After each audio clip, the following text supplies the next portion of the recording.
Hello and welcome to Sheba Online Classes, Standard 10. Today I will be starting Unit 5. Unit 5, that is I will be taking the poem, The Secret of the Machines. Okay. So, written by Rudyard Kipling. First I will introduce the poet and then we will start with the poem. Alright. So, what the poem, who is the poet? Rudyard Kipling. Already everybody known about him because his famous work. What is his famous work? The Jungle Book. Everybody knows that, no? All of you have seen this, no? Mowgli. The Jungle Book, it is covered as a movie, as a cartoons and even comics, isn't it? It's very, very famous. So, he only has written that. Okay, now first I will tell you about him. Rudyard Kipling was born on December 30th, 1865 in Mumbai, that is Bombay, India. He was educated in England but returned to India in 1882. Then later the Jungle Book, he wrote the Jungle Book in 1894 among the host of other works that made him hugely successful. Kipling was the recipient of the 1907, that is 1907 Nobel Prize in Literature. He died in 1936. Because he was, when he was writing this poem, he was very much why he wrote this? He is such a writing kids stories and all that. No, that kind of a person. He is writing about machines. What made him do that? No, because the advancement of science and technology. See, when was he born and what time he has written this?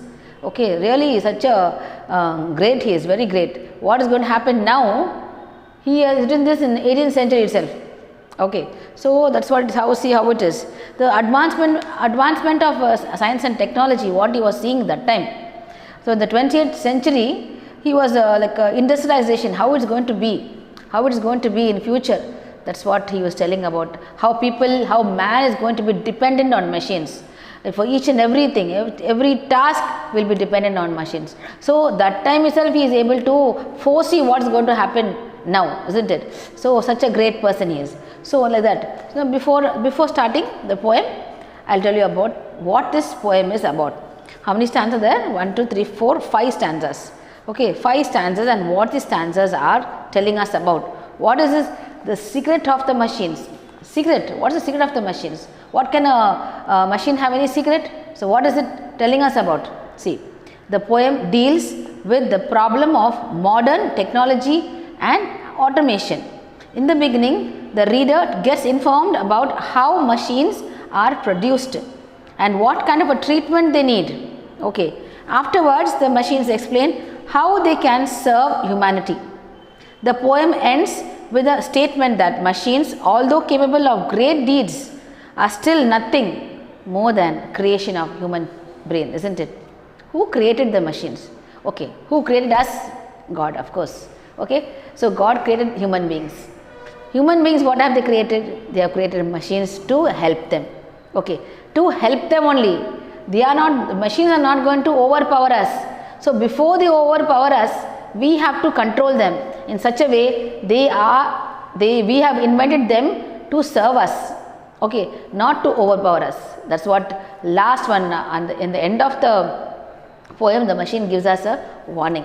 Okay, so let's start the poem, Secret of the Machines. As I am reading, I will explain to you. Keep a pencil in your hand and note down all the important points, the figure of speech. Okay. We were taken from the ore bed and the mine. We were melted in the furnace and the pit. We were cast and wrought and hammered to design. We were cut and filed and tooled and gauzed to fit. So what's the meaning of this?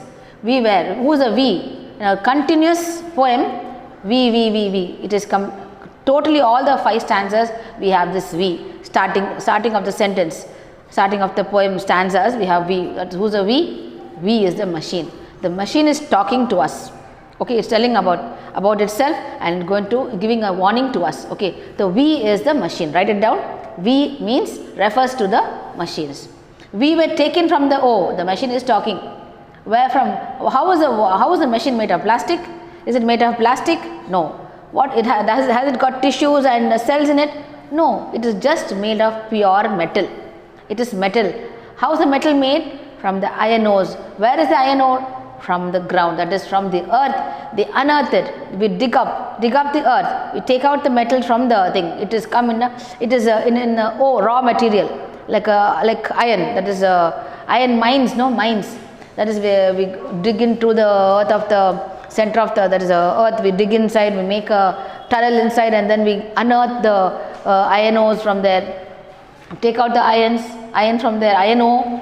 Then it is, how is it made? It is it is sent in the bigger machines and made it wrought and hit and hammered, and then whatever design we want to make, whatever machine we are desired to make, what the mind of the man is set to make that machine, the iron ore, that is being made. Okay, so what we were taken from the ore bed and the mine. So the man has got this the raw material of the machine from the earth, has taken it out from the mine, from the iron ore.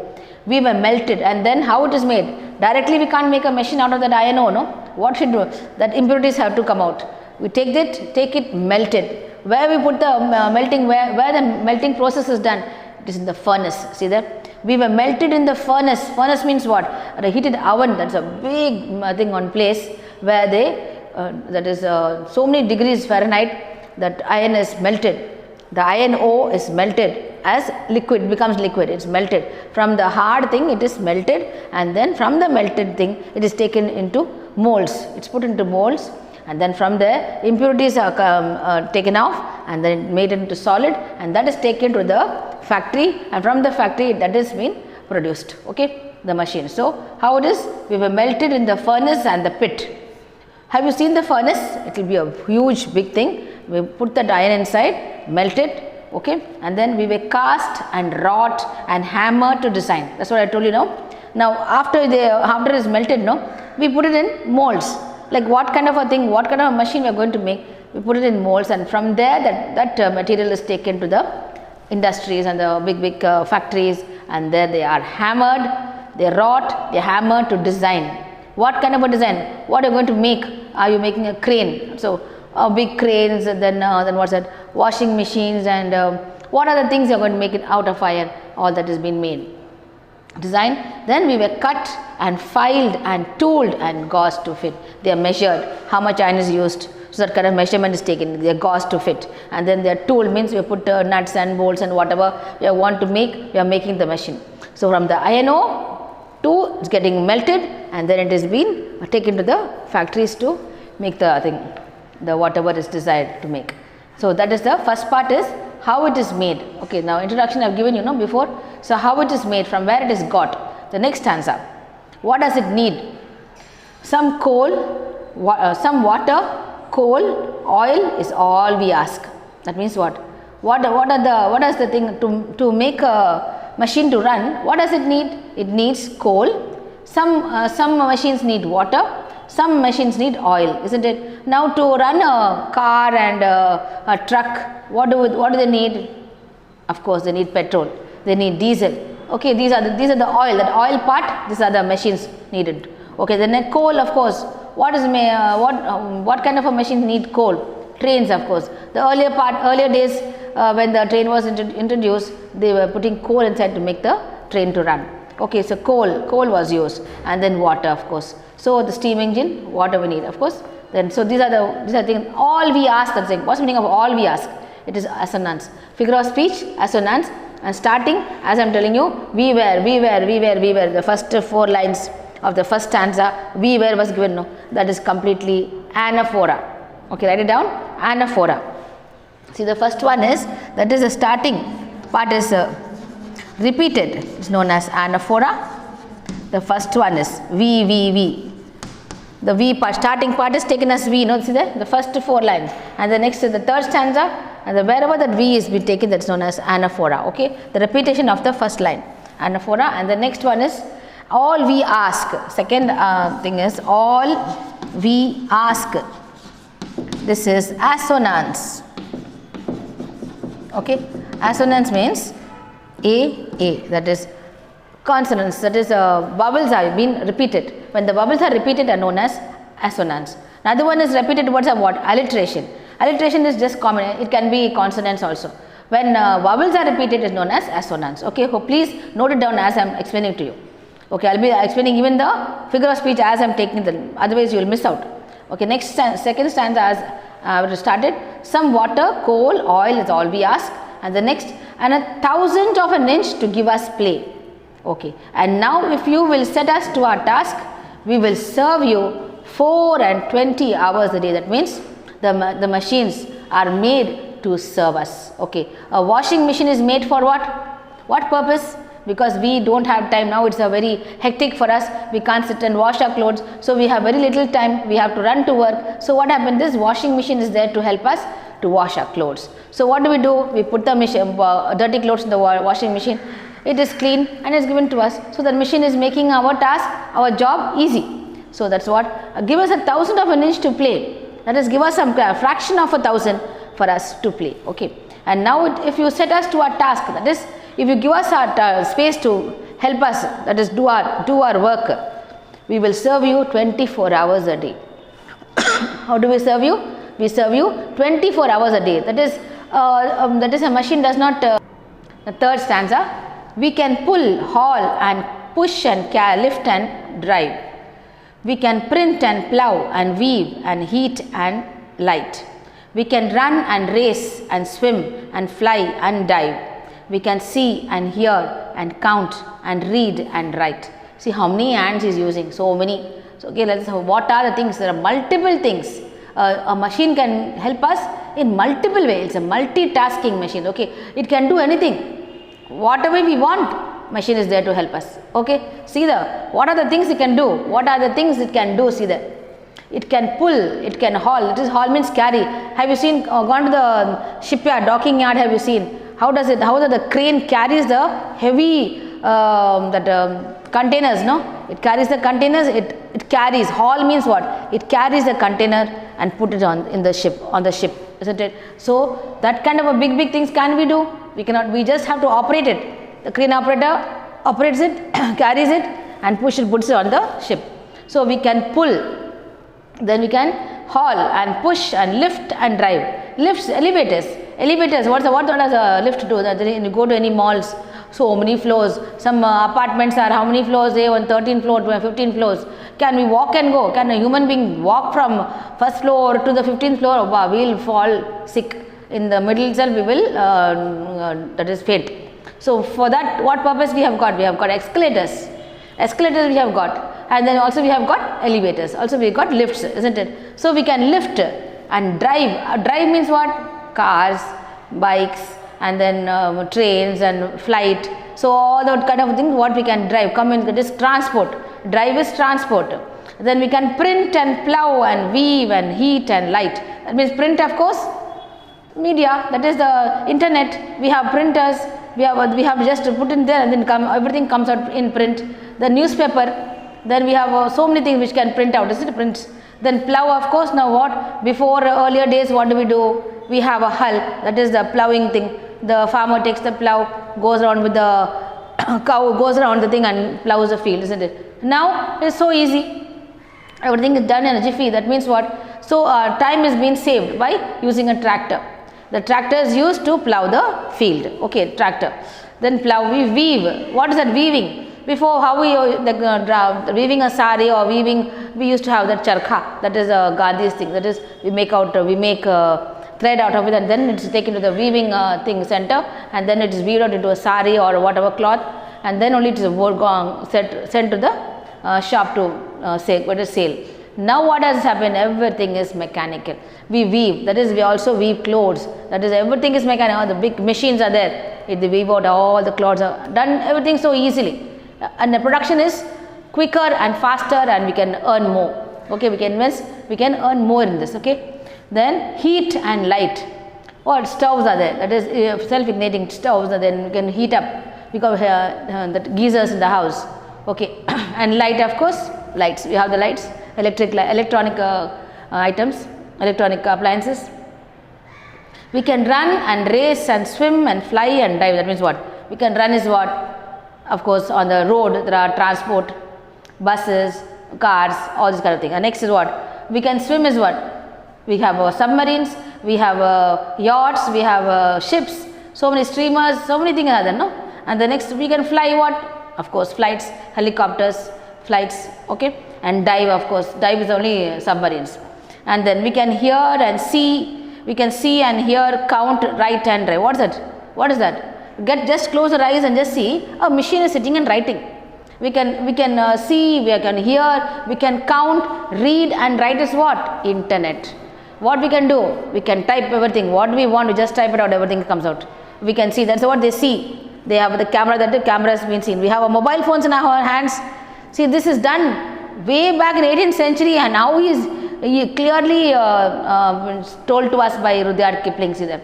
So we can hear, we can count, we can read and write. Okay, this is just that line is imagery. Okay, just write it down. It's imagery. Figure of speech is imagery. And then, but remember, now it's given a warning. But remember, please, the law by which we live, the law by which we live. Who's talking? The machine is talking. We are not built to comprehend a lie. We can neither love nor pity nor forgive. If you make a slip in handling as you die, us you die. That means what? Be careful when handling us. We can do anything. Okay, whatever we want we can do. Okay, remember please, the law by which we live, that is, it is a machine. It is a machine. It is non-living thing. Okay, it's a non-living thing. It is a piece of metal. The metal does not have feelings, does not have emotions. Okay, only human beings have all that emotions, sentiments and feelings and all that. It can comprehend a lie. We can do that's all the feelings, that is, we can love, we pity, we forgive.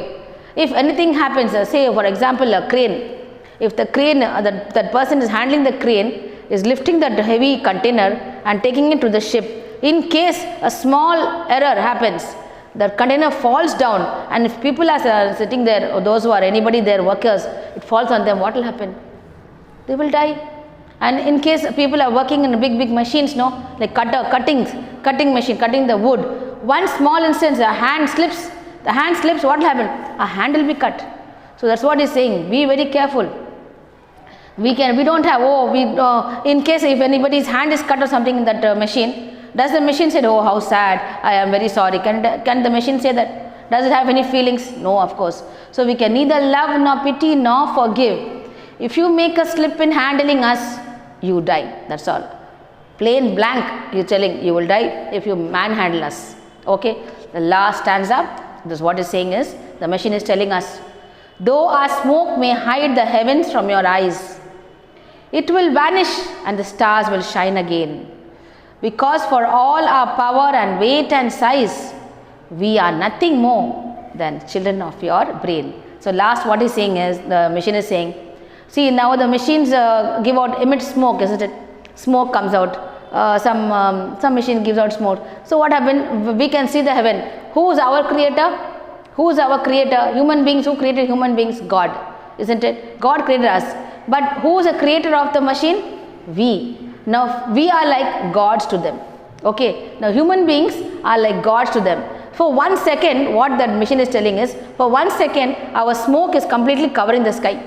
Just imagine, okay, the smoke is totally covering the sky and there is nothing there. There is no communication there here. What it knows is, there is only, you think you are the God. That's what I'm saying. You are the God for us. The machine is telling, you are God for us. For 1 second, just think you are a God. But we only are a God, isn't it? We are the God for the machine because we created the machine. That's what it is saying, last part.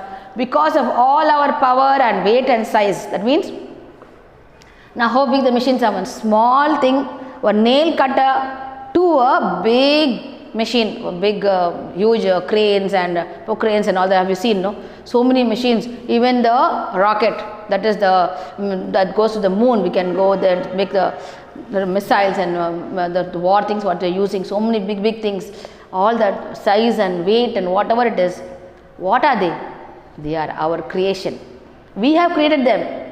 Don't let them overpower us, because the extent we are going, the way we are going, how we are using technology is really very scary. Okay, really very, because we are inventing more and more robots. Have you seen many those Transformers movies? Have you seen? Okay, it may not be looking real. It can be, as I can say, it's just a movie. That's all. but who knows how it is going to be in future, isn't it? How it's going to be in future? We are creating madly, we are creating robots for our purpose, for looking after a thing, for education, for so many purposes we are creating robots now. For tomorrow robots can, that is they can overpower us and we will be their slaves. Okay, that should not happen. We should not be slaves to the what we created. The creation should not be a creator. Okay, we should not be slaves to them. Okay, we should handle them in such a way that they remain our creation only. What we have made, just a machine, it has no feelings. So it's a machine. You can create it, you can destroy it. So be very careful in handling machine. That's what this Rudyard Kipling is telling. This happened long back, and see how clearly, vividly he has given us a picture about how the future is going to be, how science and technology is going to advance in such a way that we will, the machine is warning us. He is given a poem in such a way that machine is talking to us, the machine is talking to us and warning us, say, be careful while handling us. So hope you like this poem. All the I have given as I am taking, this whole poem is personified. Personified means a non-living thing, a machine is talking to us, advising us and to how to handle them and what are the things it needs. Okay, so I have given you all the figure of speech in middle. The rhyming scheme is A B A B. End of the words you can see there, A, mine, pit, design, fit. Everywhere the whole poem is A B A B only. Mine, design, A, pit, fit, B B. So A B is the rhyming scheme. Rhyming words should be taken only from the end of the sentence. A poem word sentence, end of the sentence only you must take the rhyming words. Okay, hope you understood. Thanks for learning with me. Thank you.